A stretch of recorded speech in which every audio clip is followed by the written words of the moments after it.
Assalamualaikum warahmatullahi wabarakatuh, Bapak Sunari.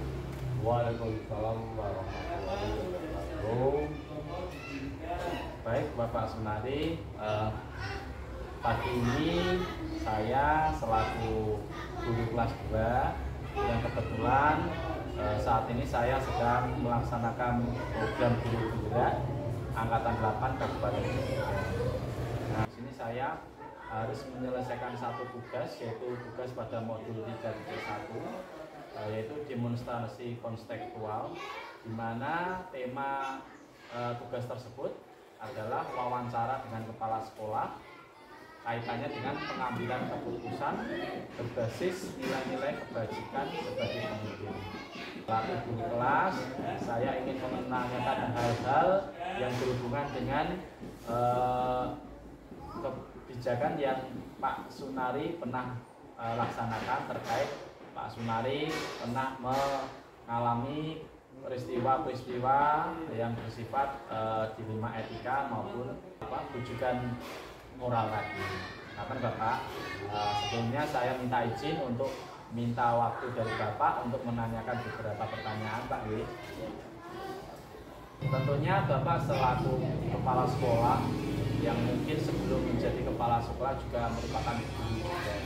Nah, saya bertanya apakah selama Bapak ini menjadi seorang guru dan juga bahkan sudah menjadi kepala sekolah ini, apakah pernah Bapak mengalami satu peristiwa atau kasus yang sifatnya adalah dilema etika, di mana kalau dilema etika itu ketika ada suatu kasus Bapak menyetujui itu berarti juga benar, tapi kalau menolaknya juga benar. Namun antara keputusan menerima dengan menolak ini ada perbedaan dalam hal tingkat kebalikannya gitu Pak. Mungkin apakah Bapak pernah mengalami peristiwa seperti itu Pak?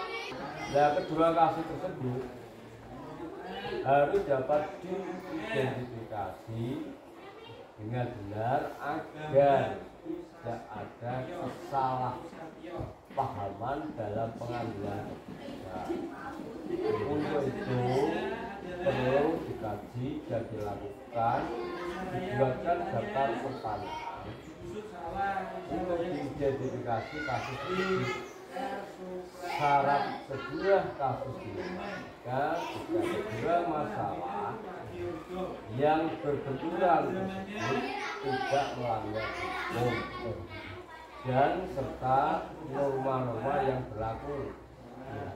Jadi sebagai seorang pemimpin jangan sampai memperlakukan anak yang kurang beradab. Jika kasus yang diidentifikasi lolos dari syarat-syarat tersebut, maka dipastikan itu adalah kasus etika resmi. Dan sebaiknya jika syarat-syarat di atas tidak terpenuhi, maka itu adalah kasus dari Pak Eri. Iya Pak, bisa Pak. Jadi saya simpulkan bahwa selama menjadi guru, Bapak Sunari ini juga sering mengalami atau dihadapkan dengan peristiwa seperti ini ya Pak, yang sifatnya adalah dilematika etika serta rujukan moral. Baik Pak Sunari, untuk pertanyaan yang kedua Bapak, Pak, selama ini bagaimana Bapak menjalankan pengambilan keputusan di sekolah Bapak, terutama untuk kasus-kasus di mana ada dua kepentingan yang sama-sama benar atau sama-sama mengandung nilai kebajikan. Jadi umpama Bapak Sunari ini menghadapi peristiwa tadi Pak, satu kasus dilema etika, yang kedua-duanya sama-sama benar. Nah, ini kira-kira tadi bagaimana cara Bapak menjalankan pengambilan keputusan tersebut agar bisa memuaskan semua pihak. Dalam pengambilan keputusan ini, tentu saja saya mengutamakan kekeluargaan dan musyawarah pilkada lebakan sehingga hasil keputusan yang kita ambil bisa diterima semaksimal oleh semua pihak Jadi jangan sampai keputusan yang kita ambil itu merugikan salah satu itu banyak yang kita apa itu yang kita terapkan, yang kita ambil juga bukan Baik Pak. Oke Pak, terima kasih untuk jawaban soal yang kedua tadi Bapak. Berikutnya masih ada beberapa pertanyaan, yaitu pertanyaan yang ketiga Bapak. Pertanyaannya seperti ini. Langkah-langkah atau prosedur seperti apa yang biasa Bapak laksanakan selama ini kaitannya dalam menyelesaikan kasus-kasus yang sifatnya adalah dilema etika ataupun bujukan moral itu Pak. Terima kasih kepada Pak Andi yang bagus, terima kasih pada aku calon ini kan kedepannya bisa berkarir, Insya Allah Pak. Amin. Dan Amin. Ya, maka kalau ada permasalahan seperti ini, secara mungkin pertama harus melakukan yaitu identifikasi permasalahan yang jangan sampai permasalahan itu langsung diputuskan belum tahu untuk permasalahan yang Busa-busu kalau bahasa Jawa. busa-busu tidak tahu yang ininya ya merumuskan apa, jadi kita rumuskan ya, apa yang menjadi inti permasalahan, kita buat perumusan kemudian mencoba mengkaji dan menganalisis permasalahan tersebut. Jadi permasalahan yang ada terjadi kita perlu dikaji apakah itu benar atau tidak. Dan nanti kita jalan menentukan permasalahan tidak bisa kurang-kurang mengatakan siapa yang terlibat dan kemudian akibat yang timbul dengan adanya masalah tersebut. Jadi kita gali akibatnya apa, kok bisa terjadi permasalahan.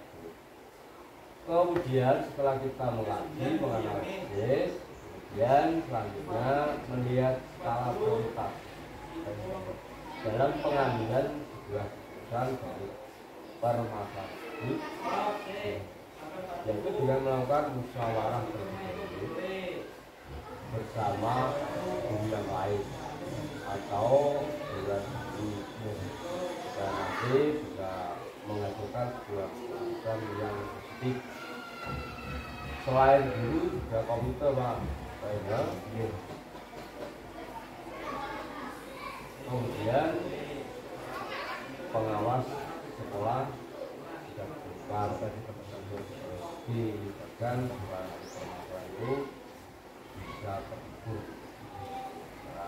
Karena apa, harapan saya nanti calon guru gerak setelah menjadi guru gerak dapat sertifikat dan bisa melakukan kepribadian yang baik dan bisa mengatasi permasalahan yang seluruh mungkin yang kita hadapi terutama pada siswa. Insya Allah Bapak. Ya, hanya itu Pak, ini kita melakukan langkah. Jadi ada pertanyaan lain? Jadi masih loh Pak. Itu pertanyaan banyak sekali Pak ini. Ya, karena ini sifatnya saya menimba ilmu, jadi saya tuh perlu banyak referensi dari Bapak selaku kepala sekolah. Ya. Iya Pak.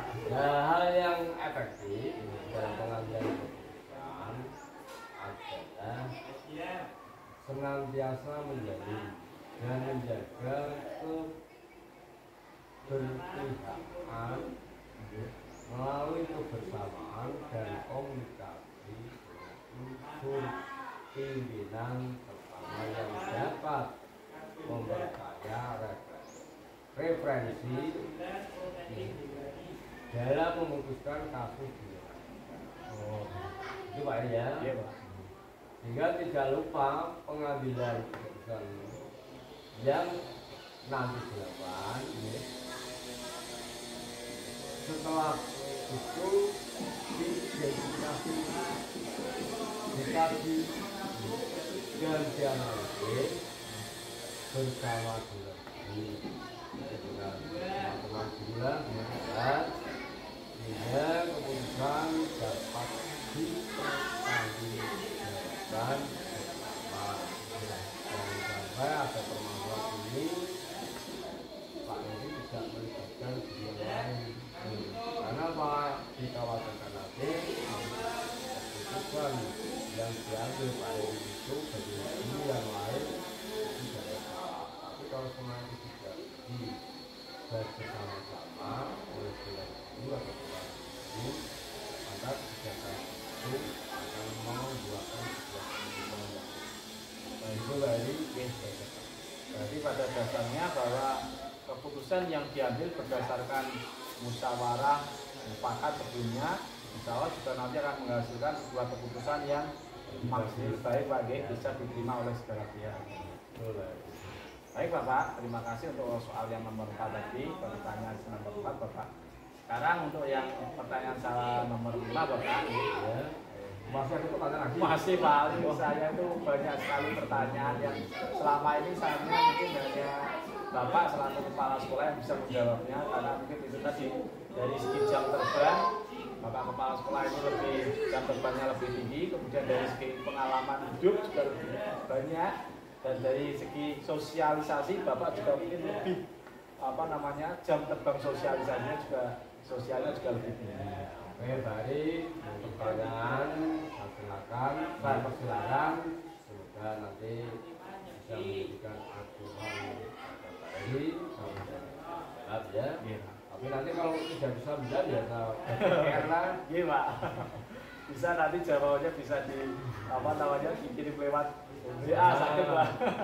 Tapi insya Allah nanti Bapak Kepala Sekolah insya Allah bisa menjawab semua karena ini karena sudah sering diundang oleh Bapak Kepala. Kemudian pertanyaan yang kelima Bapak, hal-hal apa saja yang selama ini merupakan tantangan dalam pengambilan keputusan pada kasus-kasus dilema etika. Jadi tentunya dalam memutuskan suatu masalah seperti ini Bapak juga mempunyai tantangan. Nah, kira-kira Bapak bisa bercerita kepada saya kira-kira tantangannya itu apa saja Bapak? Terima kasih. Itu Pak ya. Iya Pak. Memang etika itu berat. Itu harusnya itu kita menggunakan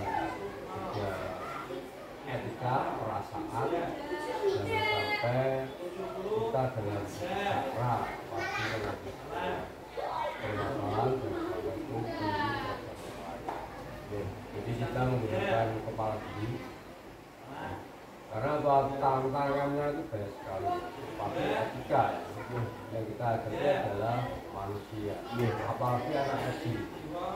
Anak kecil itu kan permasalahan yang banyak. Selalu ada harus dari bukan apa itu ternyata bentuknya melakukan atau yang satu sudah bisa dilakukan dengan baik, yang lain gagal. Nah, tantangannya adalah bagaimana kita memilih satu keputusan bersama secara maksimal. Ya, mungkin mampu memuaskan. Nah, yang itu memuaskan seperti apa ya? Belum tentu menurut kita puas atau orang lain tidak puas. Jadi memuaskan dalam arti beberapa pihak yang terlibat dalam walaupun dalam prakteknya sangat sulit untuk memuaskan semua pihak. Jadi kita harus tetap berusaha semaksimal mungkin mencari jalan terbaik untuk semuanya, sehingga ada beberapa pilihan. Nah, maka pilihan yang terbaik itulah yang kita terapkan dalam apalagi seorang guru kan pasti bergerak semuanya, pasti sudah bisa menilai mana yang lebih baik, mana yang kurang baik lagi dari supaya menjadi pemimpin yang lebih berkeluarga. Amin. Dan disegani oleh terutama kebutuhan berlebihan. Amin. Itu adalah kesabaran. Memang sabar itu baik. Iya Pak. Apalagi menghadapi anak-anak lah. Tapi kalau kita itu tidak sabar, ya mungkin ada beberapa anak yang marah. Dan kalau anak-anak marah dalam membuat keputusan, akhirnya anak itu akan larinya kepada orang tuanya. Ya, itu jangan sampai sesuatu yang tidak merasa puas. Apalagi kita menggunakan pembelajaran belum berbeda, diharapkan siswa itu merasakan dalam menerima pembelajaran itu merdeka. Anak-anak itu merasakan merdeka, karena anak-anak itu merasakan karena takut, apalagi dia menghadapi suatu Baik Bapak, terima kasih. Berarti kalau saya boleh garis bawahi bahwa tadi tantangannya adalah bagaimana kita itu bisa memutuskan, bisa memilih satu keputusan yang bisa memuaskan semua pihak. Walaupun itu sangat susah, tapi kita harus tetap berusaha untuk memutuskan yang terbaik Pak. Baik Pak, untuk pertanyaan berikutnya ada lagi? Masih Pak. Masih Pak ini.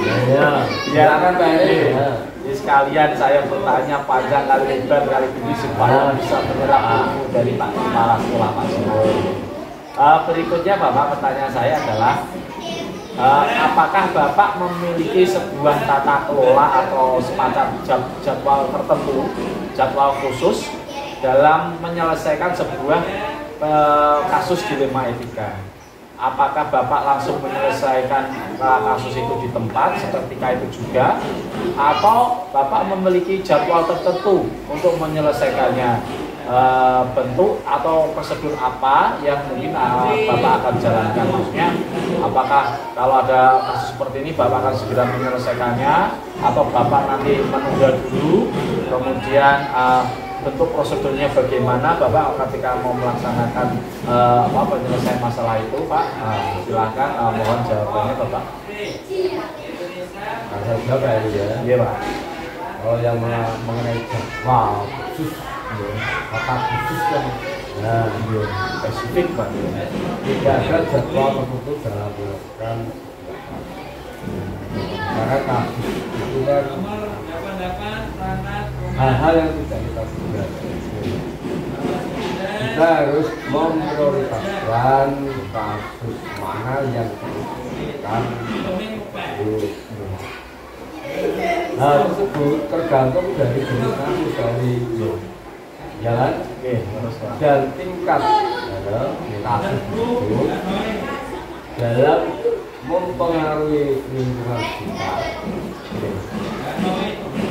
sehingga diharapkan tingkat kondisi instansi tetap terjaga dan agar tercipta lingkungan sekolah yang sehat untuk semua warga. Jadi tidak ada jadwal yang menyelesaikan permasalahan. Jadi kasus-kasus yang ada, apalagi yang sosial, apalagi di sekolah sini kan kita berani. Jadi apa itu jadwal tidak ada ya. Sehingga nanti kalau ada permasalahan mana yang harus kita lakukan, yang bisa ini dan nanti terrealisasi ini sampai kasus yang sifatnya itu kurang begitu penting kita dahulukan. Jadi semuanya yang kita lakukan nanti bisa menjalankan sesuai dengan harapan yang nyaman terhadap kasus tadi. Baik Bapak, terima kasih. Berarti memang tadi seperti yang Bapak mengingatkan bahwa tidak ada jadwal khusus. Ya, tentunya kita juga tidak pengen ada yang mendapatkan masalah dilema etika kan Pak. Tapi ketika kita mendapatkan masalah tersebut ya kita prioritaskan mana dulu yang secepatnya kita selesaikan karena tingkat krusialnya masalah tersebut bagi lingkungan sekitar juga bagi instansi kita, teman-teman. Baik Bapak, ini masih ada 2 pertanyaan lagi Bapak yang ingin saya tanyakan Bapak. Semoga ini Pak Sunari masih punya waktu, karena mengingat Bapak kalau mboten klenu ada tugas dinas tadi Pak. Baik Bapak. Untuk pertanyaan selanjutnya Bapak, adakah seseorang atau faktor-faktor apa yang selama ini mempermudah atau membantu Bapak dalam mengambil keputusan, terutama dalam keputusan yang menyangkut kasus-kasus dilema etika? Jadi adakah orang lain, apakah faktor-faktor lain yang mendukung Bapak dalam menyelesaikan kasus-kasus yang hubungannya dengan dilematika etika? Ya, memang ada Pak Edi mengatasi itu ada.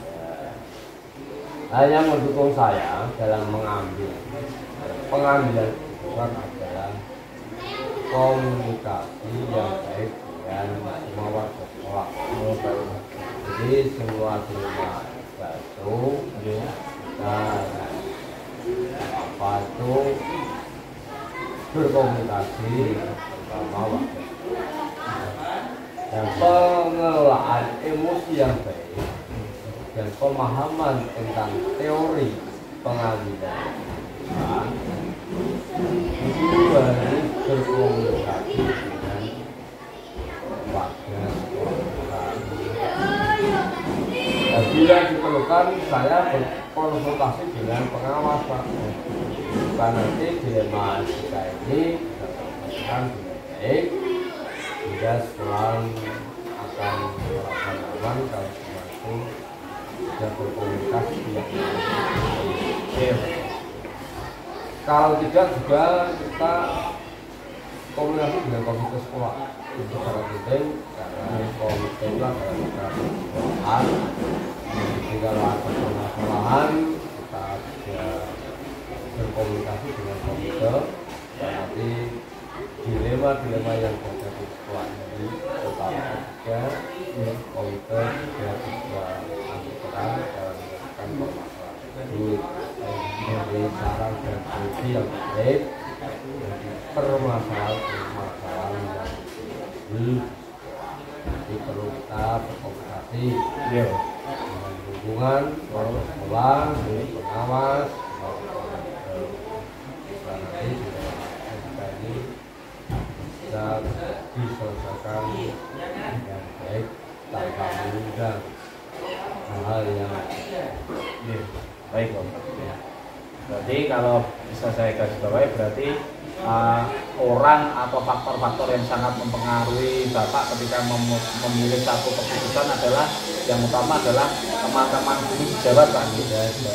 Internal dari sekolah dilibatkan, bermusyawarah, berkomunikasi, kemudian juga dari pihak luar sekolah, dari komite, ya Pak. Dan jika mungkin diperlukan lebih lanjut dengan pengawas, atau Pak?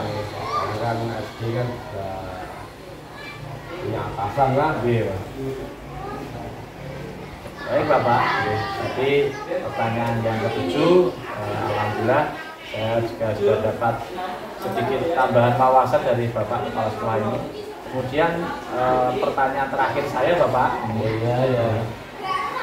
dari semua hal yang telah disampaikan, saya sampaikan tadi Bapak, pembelajaran apa yang dapat dipetik dari pengalaman Bapak setelah mengambil keputusan dilema etika? Jadi tentunya ketika Bapak ini sudah beberapa kali menyelesaikan masalah, mengambil keputusan, ini Bapak juga menambah wawasannya, yaitu pembelajaran apa yang Bapak peroleh setelah Bapak menyelesaikan beberapa kasus-kasus tersebut?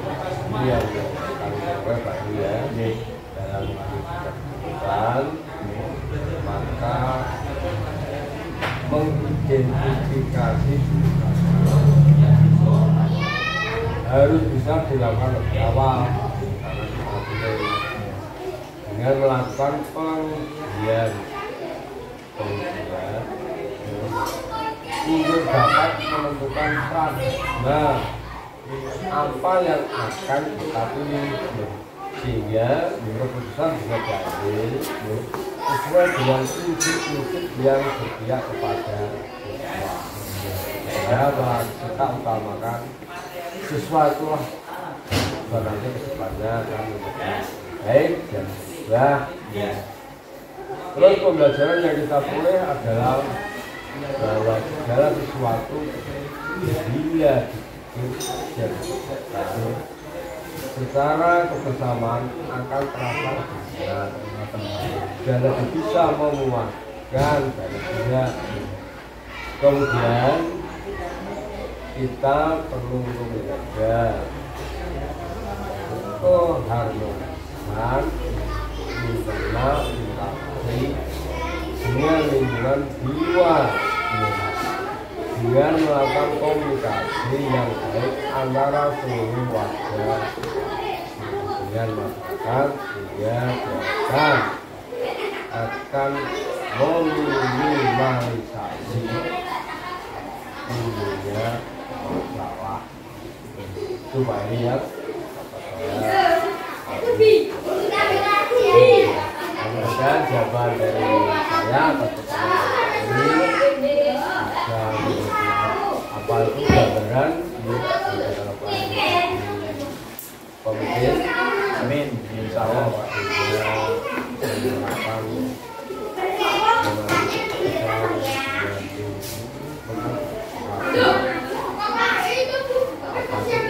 Rasa hormat gitu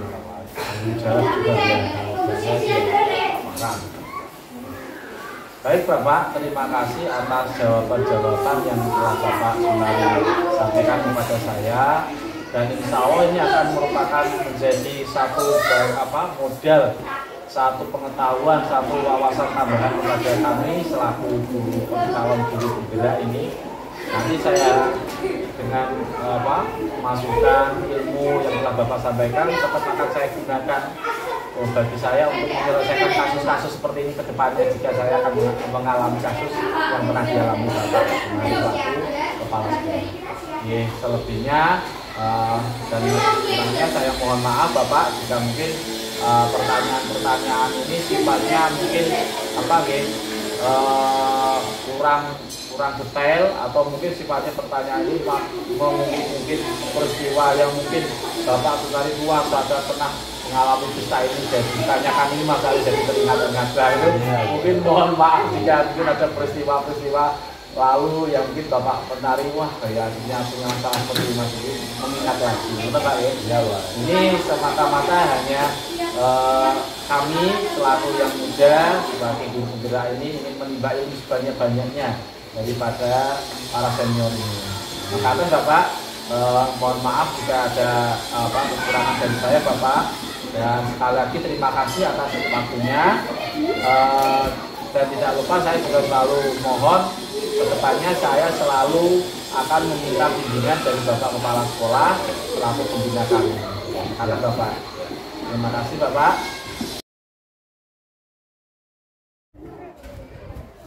Assalamualaikum warahmatullahi wabarakatuh. Selamat pagi Pak Giarto. Waalaikumsalam warahmatullahi wabarakatuh. Ya, selamat pagi. Ya, saya selaku guru yang mengikuti program pendidikan guru penggerak yang saat ini memang sudah pada mode 3.1. Nah, di sini nanti Pak Giarto dengan selaku kepala sekolah SD Negeri 1 Gebugan, saya ingin menimba ilmu dari jenengan karena kapasitas kepala sekolah ini tentunya sudah banyak menerima atau sudah banyak pengalaman tentang kasus-kasus yang sifatnya adalah dilema etika, kemudian juga kasus-kasus yang sifatnya tujuan moral. Dari sini nanti saya selaku calon guru penggerak ingin menggali, ingin menambah wawasan dari Pak Giarto selaku orang yang sudah mempunyai jam terbang. Gitu Pak. Baik, terima kasih Pak. Sebelumnya Pak Giarto, bolehkah saya tanya Bapak Giarto ini, apakah pernah Bapak selama karir dengan sebagai seorang kepala sekolah atau dulu ketika masih menjadi guru ini, Pak Giarto pernah mengalami situasi kasus dilema etika, Pak Giarto? Kalau pernah, tolong ceritakan sedikit, Pak. Oh iya, ya. Sebelumnya perkenalkan, nama saya Giarto. Jadi saya adalah kepala sekolah SD Negeri 1 Modern. Mengenai tentang dilema etika ataupun rujukan moral, ya, itu setiap kepala sekolah ataupun guru itu pasti pernah mengalami. Oke. Untuk misalnya ada kasus untuk dilema sosial, ya, itu ada kasus. Misalnya, ya, ada dalam penerimaan siswa baru, ya, itu ada salah satu siswa itu yang mempunyai kebutuhan khusus atau anak ABK, misalnya anak ABK, anak berkebutuhan khusus. Ya. Di sini menjadi dilema untuk sebuah SD. Kenapa? Karena kalau misalnya kita terima tapi tidak mempunyai fasilitas untuk anak ABK, dan kita juga tidak mempunyai guru atau tenaga pendidikan yang menguasai di bidang anak ABK tersebut. Tapi di sisi lain, kalau sekolah itu menolak, itu adalah melanggar undang-undang. Karena ada peraturannya bahwa undang-undang setiap sekolah itu harus mau menerima anak ABK tanpa terkecuali. Itu mungkin salah satu pengalaman yang pernah saya alami saat saya menjabat kepala sekolah. Selain itu juga ada contoh kasus untuk rujukan moral, rujukan moral. Misalnya itu seperti ini. Kadang itu ada guru yang cerita kepada saya selaku kepala sekolah. Guru tersebut itu mengeluh. Mengeluhnya seperti ini. Anak ini itu kalau dalam kenaikan kelas itu banyak nilainya yang tidak lulus. Berarti ya, dan Pak, ya. Itu ada lebih dari 4 mata pelajaran tidak lulus. Padahal itu menurut aturan itu harus tinggal kelas atau tidak naik. Tapi kalau kita tinggalkan kelas, sedangkan murid kita itu hanya sedikit. Nah, ini juga menjadi sebuah dilema. Kemudian orang tua sebelum kita untuk menaikkan atau tinggal kelas anak tersebut, kita berkoordinasi dengan wali muridnya. Tapi wali muridnya menghendaki agar anaknya itu tetap dinaikkan, padahal nilainya itu tidak memenuhi syarat. Tapi dia bisa memberi bantuan, misalnya mau memberi bantuan berupa meja dan kursi, asalkan anak tersebut atau anaknya itu dinaikkan kelas. Ini juga menjadi rujukan moral bagi saya dan juga bagi guru-guru saya. Tapi apapun itu, ya, yang namanya pendidikan kalau tidak naik kelas, ya tetap ya tidak dinaikkan kelas karena nilainya tidak memenuhi syarat untuk naik kelas. Itu mungkin Pak Eri. Oh ya, terima kasih Pak Giarto. Berarti dengan ini juga sudah cukup banyak menemui kasus-kasus seperti ini Pak Giarto sebagai kepala sekolah. Baik Bapak. Berikutnya saya akan menanyakan beberapa pertanyaan Pak Giarto kaitannya dengan dilema etika yang mungkin sering kita hadapi sebagai guru, terutama Pak Giarto sebagai kepala sekolah. Untuk pertanyaan yang pertama Pak Giarto, selama ini bagaimana Anda dapat mengidentifikasi kasus-kasus yang merupakan dilema atau rujukan moral? Bagaimana jenengan membedakan kedua kasus ini? Ya. Oke, saya jawab ya. Ya, baik. Biasanya untuk kasus dilema etika, dan itu biasanya cenderung muncul karena adanya kepentingan tidak sama di antara unsur-unsur yang ada di sekolah, yang kemudian menjadi isu dan bahan diskusi serta pembicaraan di antara unsur sekolah. Kemudian hal tersebut akan menjadi hukum atau referensi untuk dibicarakan di tingkat sekolah atau disampaikan kepada itu. Menurut saya dilema. etika seperti itu. Kemudian untuk menyikapinya, saya dalam menyikapi hal tersebut akan melakukan klarifikasi dan konfirmasi terhadap pihak-pihak yang teridentifikasi untuk dimintai keterangan dan pendapat terhadap apa yang menjadi permasalahan tersebut, dengan asumsi bahwa semua permasalahan pasti akan bisa diselesaikan dengan komunikasi atau koordinasi. Kemudian akan diputuskan dengan cara mempertimbangkan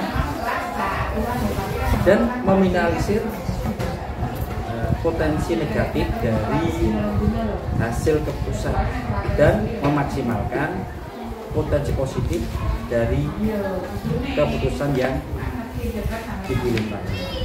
Baik Pak, berarti kalau boleh saya garis bawahi, untuk menentukan ini termasuk klasifikasi masalah ini, jenengan mengidentifikasi kemudian mengklarifikasi masalah tersebut sehingga jelas ini bedanya antara rujukan moral ataupun dilema. Baik Pak Giarto.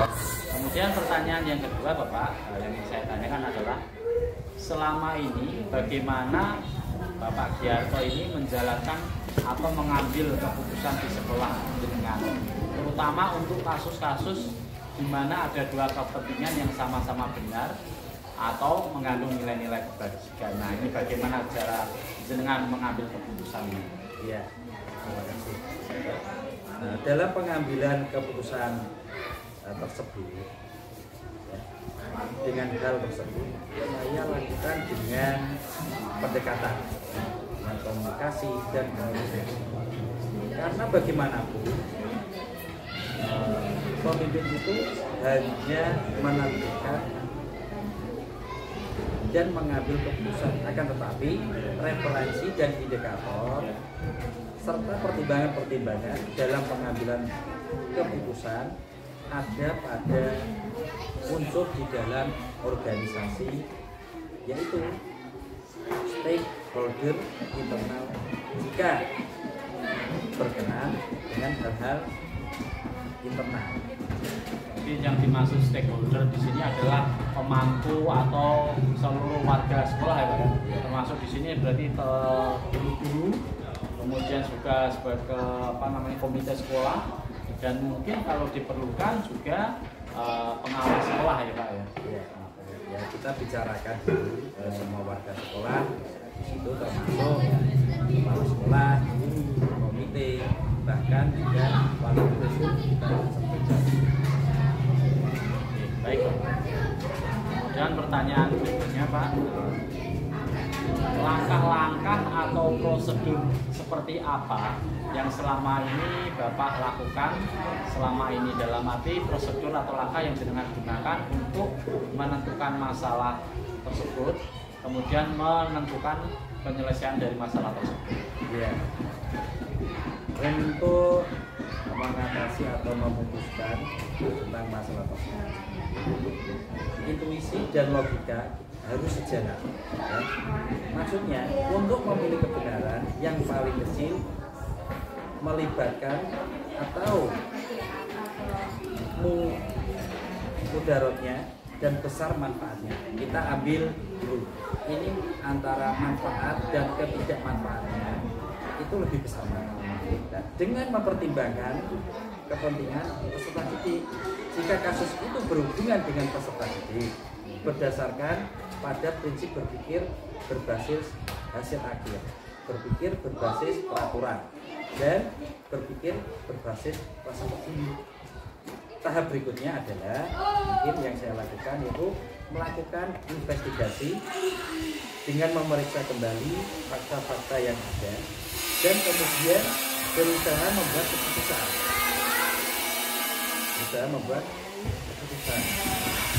Nah, kemudian keputusan diuji kembali hingga muncul keyakinan bahwa keputusan tersebut memuat nilai-nilai kebenaran.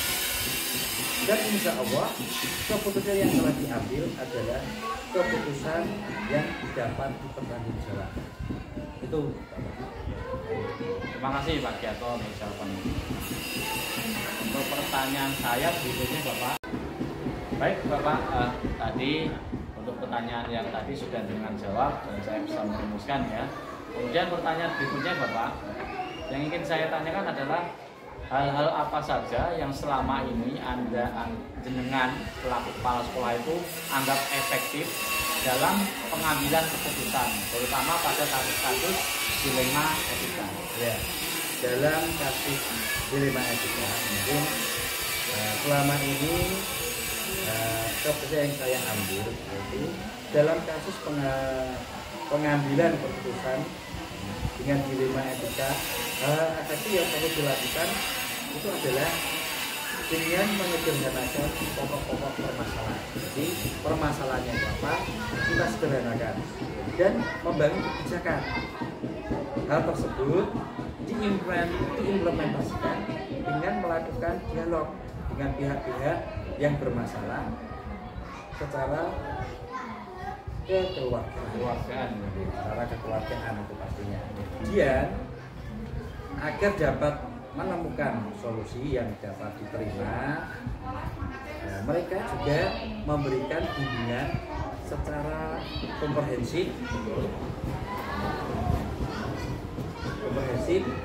agar tidak timbul perselisihan lagi di antara mereka. Jadi kasusnya itu antara yang bermasalah itu tidak ada lagi timbul masalah tambahan,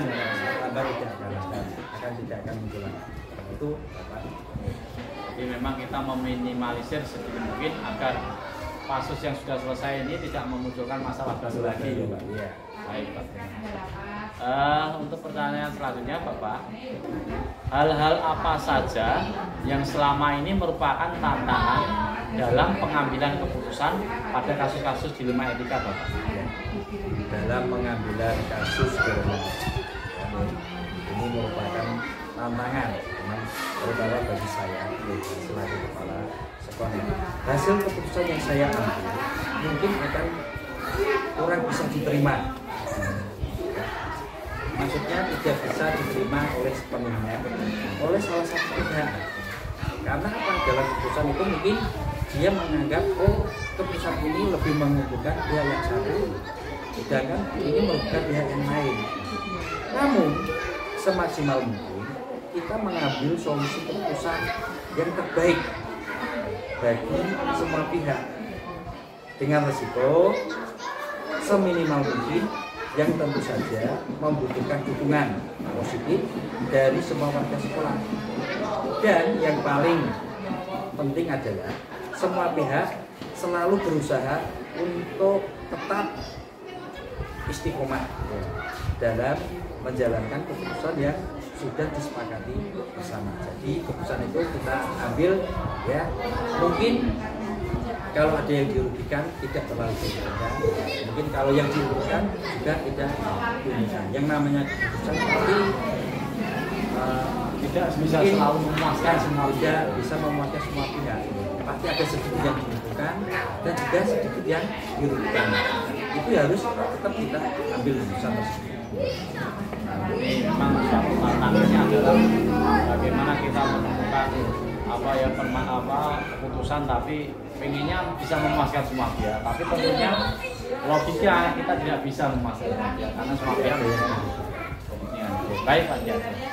Kemudian untuk pertanyaan selanjutnya Bapak, yang ingin saya tanyakan adalah apakah Bapak Giarto ini sebagai kepala memiliki sebuah tata kelola atau jadwal waktu tertentu, jadwal khusus dalam menyelesaikan sebuah kasus, ya, terutama kasus dilema etika? Apakah Bapak ini langsung menyelesaikan masalah yang terjadi, atau Bapak ini memiliki waktu atau jadwal khusus untuk menyelesaikan masalah-masalah tadi? Kira-kira dari Bapak bagaimana? Untuk menyelesaikan masalah dengan kasus dilema ini ya, ini mungkin misalnya ada permasalahan terus kita putuskan, itu adalah tidak bisa. Yang perlu kita pikirkan terlebih dahulu untuk memutuskannya. Tidak ada jadwal tertentu untuk mengambil sebuah keputusan untuk kepentingan bersama. Akan tetapi kita harus melihat substansi dan urgensi dari permasalahan tersebut. Kemudian tingkat mana yang lebih penting yang harus kita putuskan terlebih dahulu. Nah, kemudian berusaha menyelesaikan terlebih dahulu permasalahan yang sifatnya itu paling mendesak dalam waktu atau dalam rangka menjaga keharmonisan dalam lingkungan kerja instansi sekolah juga pihak di luar sekolah yang terlibat dalam kasus dilema etika tersebut. Jadi ini kita lihat dulu, mungkin kasus dilema ini juga bukan hanya satu atau dua, kan? Dari beberapa kasus itu mungkin akan saya ambil mana kasus yang perlu saya putuskan untuk saya selesaikan terlebih dahulu, dan itu pun ya tidak bisa saya putuskan secara sendiri. Saya juga harus berkoordinasi dengan guru. Kemudian baik, terima kasih Pak jawabannya. Kemudian selanjutnya Bapak, adakah seseorang atau orang atau faktor-faktor yang selama ini bisa mempermudah atau membantu Bapak Giarto ini dalam mengambil suatu keputusan? Maksudnya apakah ada orang tertentu yang Pak Giarto ini mintai referensi, mintai saran untuk menyelesaikan suatu kasus, atau mungkin ada faktor-faktor lain yang mendukung Pak Giarto untuk menyelesaikan kasus-kasus dilema etika? Ya, untuk memutuskan kasus dilema itu yang namanya dilema itu adalah ya, seperti sikap. Jadi mungkin ya saya harus berkoordinasi dengan guru-guru, meminta pendapat dengan guru-guru bagaimana atau apa terbaik yang harus saya putuskan. Faktor-faktor yang mudah dalam pengambilan keputusan itu sebetulnya tidak ada. Akan tetapi keterlibatan unsur-unsur internal sekolah sering dilakukan untuk memperkaya referensi dan informasi. Terlebih lagi, tim yang selalu membantu saya yaitu tim yang terdiri dari wakil kepala sekolah, mereka guru, juga sekolah. Jadi kalau saya memungkinkan, saya juga minta pendapat dari pengawas sekolah atas saya. Kalau itu memang saya perlukan untuk menyelesaikan masalah yang timbul, saya selalu musyawarahkan terlebih dahulu dengan semua pihak yang berkompeten agar mendapatkan solusi yang terbaik bagi masalah yang dihadapi bersama tersebut. Jadi sebelumnya kita musyawarahkan, nanti akan kita ambil keputusan yang terbaik dalam memutuskan masalah dilema etika tersebut. Berarti memang selaku kepala sekolah ini Bapak tetap walaupun sebagai seorang pimpinan tidak serta-merta memutuskan sesuatu kemudian Bapak tidak melibatkan guru dan komite juga atasan Bapak. Ya, itu pasti saya lakukan karena keputusan yang saya ambil itu belum tentu sebetulnya itu benar. Makanya saya juga perlu pertimbangan dari rekan-rekan, bahkan kalau perlu ya pengawas itu saya minta bantuan untuk memecahkan masalah tersebut. Baik Bapak, kita sudah sampai pada pertanyaan penghujung.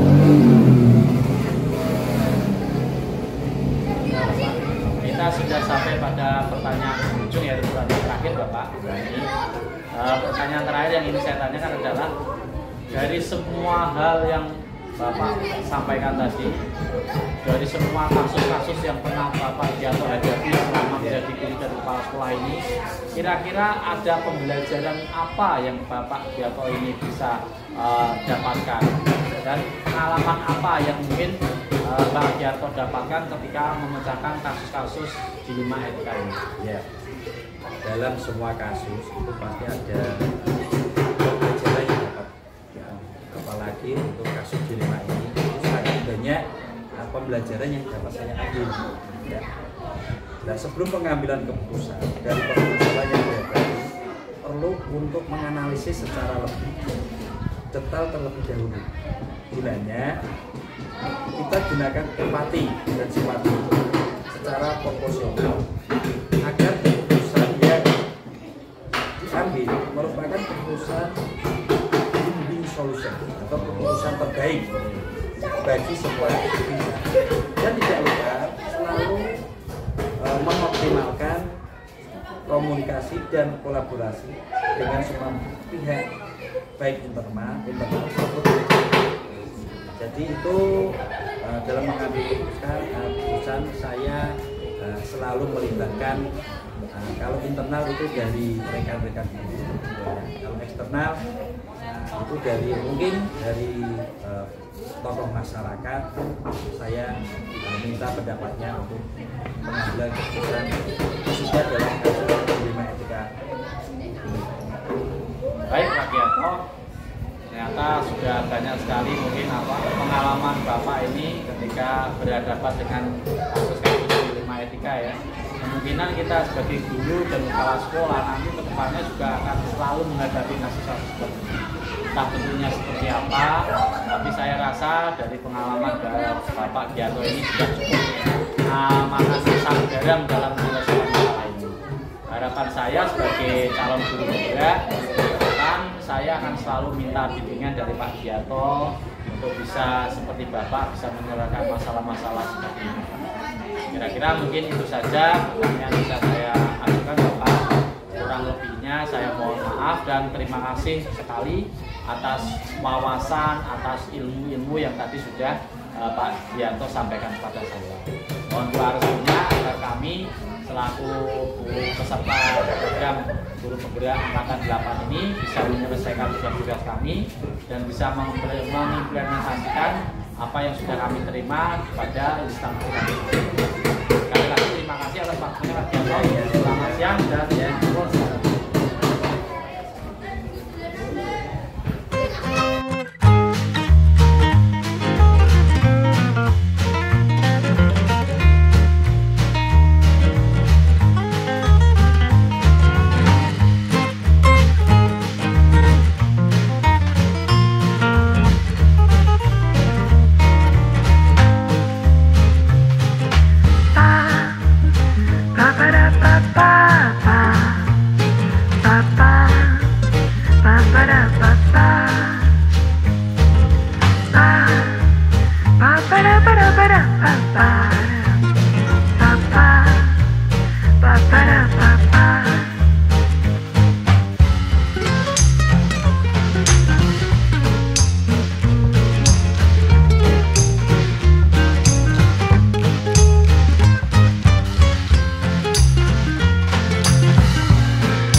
Ba ba da ba ba ba.